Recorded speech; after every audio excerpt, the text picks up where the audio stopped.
अस्सलाम वालेकुम। आज की इस वीडियो में हम लोग शुरू करेंगे अल्नर नर्व को। ठीक है, अल्नर नर्व की बच्चों आपको रूट वैल्यू पता होनी चाहिए। इसकी रूट वैल्यू है आपके पास CA to T1। ठीक है, इस नर्व के दूसरे नाम कौन से हैं आपके पास? इस नर्व को आप म्यूजिशियंस नर्व भी कहते हो। ठीक है, और जो आपकी ह्यूमरस है उसको फनी बोन किस वजह से कहा जाता है? अल्नर नर्व की सेंसेशन की वजह से। ठीक है, तो फनी बोन इस वजह से कहा जाता है उसको। ठीक है, अब बच्चों जो आपकी अल्नर नर्व है ना, it is the branch of posterior cord of brachial plexus. ठीक है, आपके posterior cord of brachial plexus की ये ब्रांच है।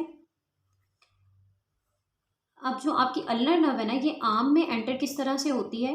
Enters arm with median nerve, median nerve and axillary artery. ठीक है बच्चों, आर्म में ये एंटर होती है मीडियन नर्व और एक्सिलरी आर्टरी के साथ। ठीक है, अब इन द मिडल ऑफ आर्म, ठीक है, in the middle ulnar nerve penetrate medial intermuscular septum. ठीक है, मिडल ऑफ आर्म में ये मीडियल इंटरमस्कुलर सेप्टम को जो है पेनिट्रेट करती है and then it enters in posterior compartment of arm. ठीक है बच्चों, पोस्टीरियर कंपार्टमेंट ऑफ आर्म में ये रहती है। here it lies anterior to medial head of tricep।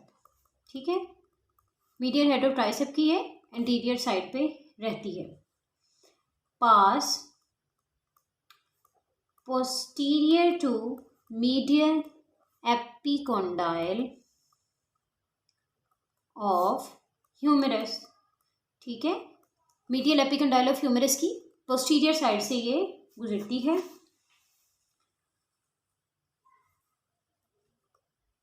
And enters anterior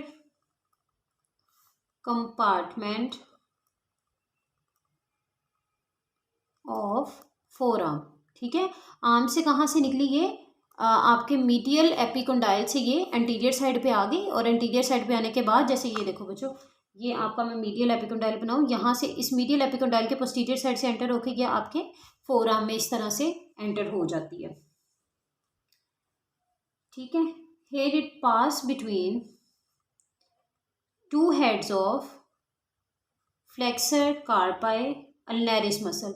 बच्चों आपके सारे के सारे फ्लेक्सर्स को किसने सप्लाई कर दिया था? आपकी मीडियन नर्व ने।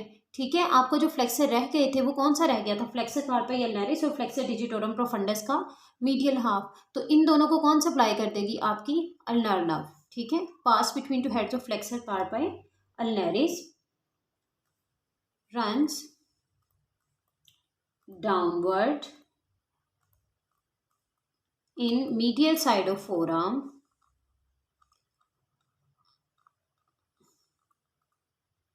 and in the proximal part of wrist it lies lateral to flexor carpi ulnaris tendon। ठीक है, proximal wrist में ये किसके टेंडन के लेटरल साइड पे रहती है?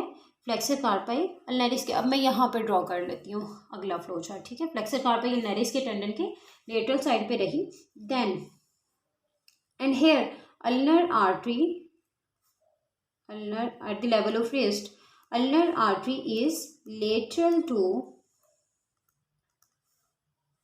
ulnar nerve in distal 2/3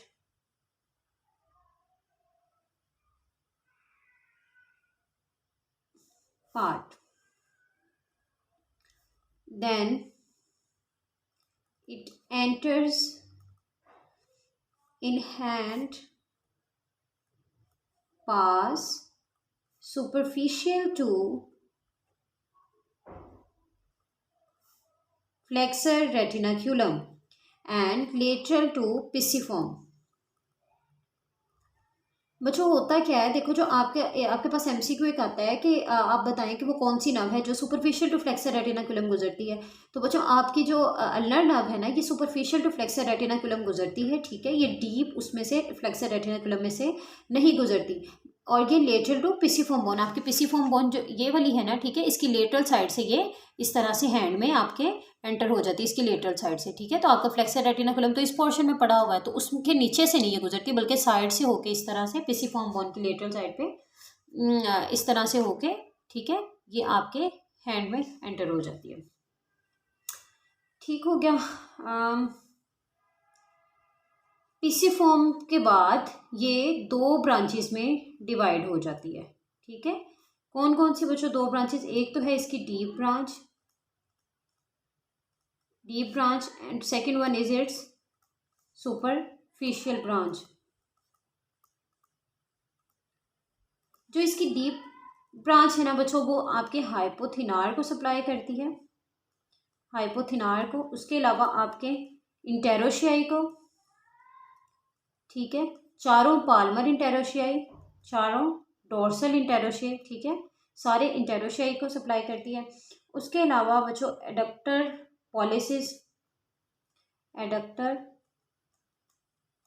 pollicis muscle को सप्लाई करती है।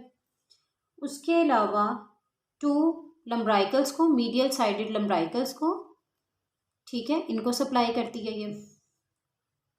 अब जो आपकी सुपरफिशियल ब्रांच है वो किनको सप्लाई करती है, पाल्मेरिस ब्रेविस मसल को, ठीक है। उसके अलावा सप्लाई करती है स्किन ओवर पाम और medial half of ring finger and little finger, ठीक है बच्चों। मैंने क्या कहा कि आपकी posterior cord of brachial plexus से ये अराइज हुई, आर्म में एंटर हुई, ठीक है, with medial nerve and axillary artery, ठीक है। ये आपका एमसीक्यू बन सकता है। In the middle ulnar nerve penetrate medial intermuscular septum, ठीक है, फिर मीडियल इंटरमस्कुलर सेप्टम में एंटर हुई, then it enters in the posterior compartment of arm की ये पोस्टीरियर कंपार्टमेंट में एंटर हो गई, ठीक है। पोस्टीरियर कंपार्टमेंट में एंटर भी आपको पता था, पोस्टीरियर कंपार्टमेंट के मसल्स तो ऑलरेडी सप्लाई हो चुके हैं, ठीक है। तो मसल को तो यहाँ पे ये नहीं सप्लाई करेगी, आपके ट्राइसेप एंकोनियस तो सप्लाई हो चुके हैं, बस ये ऐसे ही आराम से नीचे आ जाएगी, pass posterior to medial epicondyle of humerus, medial epicondyle of humerus के पीछे से गुजर के ये आगे वाली साइड पे आ जाएगी, फोरआर्म की एंटीरियर साइड पे, मगर रहेगी कहाँ, एक्सट्रीम मीडियल पे, फ्लेक्सर कार्पी अल्नरिस के दोनों हेड्स के दरमियान में से गुजरेगी, ठीक है। फिर फ्लेक्सर कार्पी अल्नरिस और फ्लेक्सर डिजिटोरम प्रोफंडस के दरमियान में से गुजरेगी, then it runs downward in the medial side of forearm, ठीक है, lateral to flexor carpi ulnaris tendon, ठीक हो गया। उसके बाद फ्लेक्सर रेटिनाकुलम के ये सुपरफिशियल गुजरेगी, जब उसके सुपरफिशियल गुजरेगी तो ये आपको लेटरल टू पिसिफॉर्म बोन गुजरेगी और 2 ब्रांचेस दे देगी। कौन कौन सी बच्चों, सुपरफिशियल ब्रांच और डीप ब्रांच। जो आपकी सुपरफिशियल ब्रांच है दैट सप्लाइज टू पाल्मेरिस ब्रेविस और skin, while your deep branch it supplies to hypothinar, interotiae, adductor, pollicis और आपका जो है